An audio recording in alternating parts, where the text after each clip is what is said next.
let me sort of throw a curveball at you then. What about recognizing the positive and the negative of a fellow with nice facial hair called Karl Marx? Sure. So, I mean, I have a section in the War in the West, as you know, where I go for Karl Marx with some glee. so he seems to have gotten, some popularity in the West recently.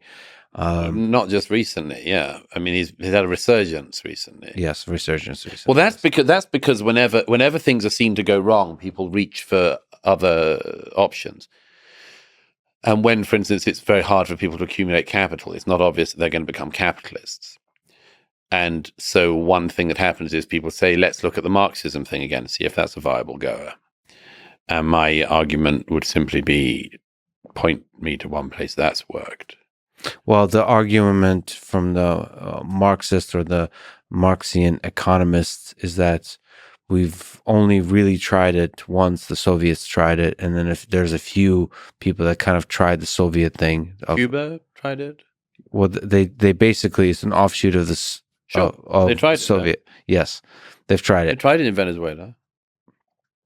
Yes. So, but let's just quickly say, how did all these experiments go? They did not. Well, they failed in fascinating ways. They did, but they failed. Yes, they failed. And we should stress, so grossly failed. So grossly failed that they threw millions and millions of people into completely thwarted lives that were much shorter than they should have been. Yeah, so the lesson to learn there, that you can learn several lessons. One is that anything that smells like Marxism is going to lead to a lot of problems. Now, another lesson could be, well, what is the fundamental idea that Marx had? He was criticizing capitalism and the flaws of capitalism. So is it possible to do better than capitalism? And that's, if you take that spirit, you start to wonder, that might actually become relevant in, I don't know, 20, 30, 50 years when the machines start doing more and more of the labor, all those kinds of things. You start to ask questions. We finally might get to Marx's dream of what the average day would look like. Yes. Well, there's going to be an awful lot of literary criticism then. If you remember, that's what Marx said that we would be doing in the evenings. The laborer in the evening. Well, he didn't know Twitter was a thing or Netflix, so he would change. Are there things we could learn from Marx? Plausibly, possibly. I can't think of anything myself offhand. But to have a critique of capitalism isn't by any means a bad thing in the society. I'd rather that it was a critique of capitalism that showed how you improve capitalism, a critique of the free market that showed how people could get better access to the free market, how you could ensure, for instance, that young people get onto the property ladder, things like that. Those are constructive things. The people who say we must have Marxism, I mean, don't know what the hell they're talking about, because that never leads to any of those things. Haven't led in the past. It's never led in the past, and at some point you've got to try to work out how many attempts you make at this damn philosophy before you realize that every attempt always leads to the same thing. I mean, we could pretend that fascism has never been properly tried, and that it was unfortunate what happened in Nazi Germany, but that wasn't real fascism, and in Mussolini's fascism, didn't go all that well, but it was, a bit better. And maybe we could try a bit more Franco-fascism. Nobody would have any time for this crap, nor should they. The people who try that are reviled, and quite rightly. So why do we tolerate it with the Marxism thing? And it's a great mystery to me, the way that people do tolerate it. Always in this stupid way of saying, we haven't done it yet. And if you keep trying the same recipe and every time it comes out as shit, it's that the recipe's shit. Well, sort of, I'm trying to practice here by playing devil's advocate, practice the same idea that you mentioned, which is when you say the word Marxism, should you throw out everything or should you ask a question, is there good ideas here? And the same, it's the good, it's weighing the good and the bad and being able to do so calmly and thoughtfully. Sure. Do you know the famous George Orwell comment on Stalin in an argument with a Stalinist? Do you know this? No. That's one of my favorite quotes. George Orwell in the early 40s gets into an argument with a Stalinist who's obviously a Marxist. And this is after the show trial is 37. This is when it's very clear what Marxism in the Russian form is. And this Orwell is in the discussion with this Marxist, and it goes on and on, and eventually Orwell says, well, what about the show trials, and he does, and what about what's happened in Ukraine, and the famines, and much more, and the purges, and the purges, and the purges, and eventually the Stalinist says to Orwell what Orwell knows he's going to say all along, which is, he says, you can't make an omelette without breaking eggs. And Orwell says, where's the omelette? Oh yeah, So that's a really good, because look at this by this stage, okay? How many? Where's my damn omelet? How many just messy, big, bloody, eggy piles have the Marxists created by now in country after country? Yeah. Always next time they're going to produce the great omelette. But they never have, and they never will, because the whole thing is rotten from the start. But let me just also say one thing about that, because of course Marx isn't as nice as he sounds. And that's one of the things that I try to highlight in the book is, if we're going to do this reductive thing of people in history and saying, well, they had views that were of their time, and we must therefore condemn them for them. Say, fine, let's do the same thing with Marx. And there are things I quote in this book from Marx's letters, not least letters to Engels. And indeed, in his published writings, in pieces he was writing for the American press in the 1850s. The way he has horrible views on slavery and colonialism and much more. But the main thing is, the horrible things he says about black people and the constant use of the N-word. In fact, when I was doing the audiobook for The War in the West, I had to decide, will I read out the quotes from Marx or not? If I had read them out, I'd have been cancelled, because people would have just said, you've been using the N-word so much in this passage, and this is, and I slightly thought of doing it so that I could say I was only quoting Marx to try to hit the point home. In the end, of course, I was sensible and decided not to. But Marx's letters are disgusting on these terms. Since I highlighted this in this book, and some of the media picked it up, and have popularized this thing I'm trying to put into the system, which is, if you're going to accuse Churchill of racism, if you're going to accuse Jefferson of racism, Washington of racism, and so on, what about Marx? The two things that Marxists have said since this came out has been, first of all, why are you saying this about Marx? He was a man of his time, like everyone else.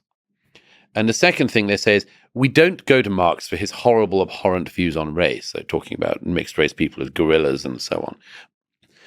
We don't go to him for that. We go to him for his economic theories. I say, okay, well, we don't go to Thomas Jefferson for his views on slaves. We don't go to Churchill for the precise language he used at points in the 1910s about Indians. Or his health advice. Actually, I do go to him for that. But that explains so much. But let's have some standards on this, and that's why I'm very suspicious of the fact that the people don't do this with Marx, because I think what some people are trying to do, and this may sound conspiratorial, but I really don't think it is. I think that some people are deliberately trying to completely clear the cultural landscape of our past in order to say there's nothing good, nothing you can hold on to, no one you should revere, you've got no heroes, the whole thing comes down, who's left standing? Oh, we've also got this idea from the 20th century still about Marxism, or the 19th and 20th centuries, and no, I will not have the entire landscape deracinated and then the worst ideas tried again. So basically destroy all of history and the lessons learned from history, and then start from scratch, and then it's completely, any idea can work, and then you could just take whatever. Well, and the thing is, there are always some people with pre-prepared ideas. And I mentioned this also with the post-colonialists. The post-colonialists were really interesting, because when the European powers were moving from Africa and the Far East, post-colonial movements had one obvious move they could have done, which was to say, since the European powers have left, we will return to a pre-colonial life, which in some of their places would have mean returning to slave markets and slave ownership and slave selling and much more. But put that aside for a second. They could have said, we have an indigenous culture which we will return to. almost uniformly in the post-colonial era. You had figures like Frantz Fanon, you had European intellectuals like Sartre, who said the Western powers are retreating from these countries, and therefore we should institute in these countries what but Western Marxism. Well, it's not obvious to me that like the bad ideas will be the ones that emerge, but it's more likely that the bad ideas would emerge in this kind of context when you erase history, when you erase tradition. When you erase history and you leave some ideas deliberately uninterrogated. Sure. I mean, as I say, find me 1 in 100 American students who've heard of any of the communist despots of the 20th century. I mean, name recognition there was a poll done a few years ago in the UK, and like name recognition among children, school children, for Stalin, let alone Mao. I mean, Mao, who kills more people than anyone, 65 million Chinese, perhaps. How many students in America know what Mao was, who he was, where he was? Nothing. Or the atrocities committed. Where the atrocities were committed. Or, and I worry about that because it means that we might have learned one of the two lessons of the 20th century. We think we've learned one of the two lessons of the 20th century. We actually haven't learned that lesson. We've learned a little bit of it, and we've not learned the other one at all. Because that's why we still have people in American politics and elsewhere actually talking about collectivization and things, as if there's no problem with that, and as if it's perfectly obvious, and they could run it, and they'd know exactly where to stop. What are the two lessons of the 20th century? Fascism and communism. Oh. Yeah. I mean, I'm not exactly sure what exactly the lessons are. No, it's not clear. If the lessons were very clear, we'd be better at it. Well, one is your book, broadly applied, of the madness of crowds. That's one lesson. Well, how so? Meaning like large crowds can display herd-like behavior. Yes. Be very suspicious of crowds. Yeah. In general, I mean, you apply it in more to modern application, in a sense, but that's rooted in history, that crowds can, when humans get together, they can do some quite radically silly things. Elias Canetti is very good on that, crowds and power. And Eric Hoffer, who is a sort of self-taught, amazing, not to say autodidactic writer, The True Believer and so on, he was extremely good on that.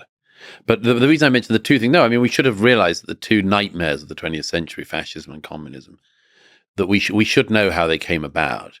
And we're interested in learning how one of them came about, fascism. And we know some of the lessons, like don't treat other people as less than you because of their race.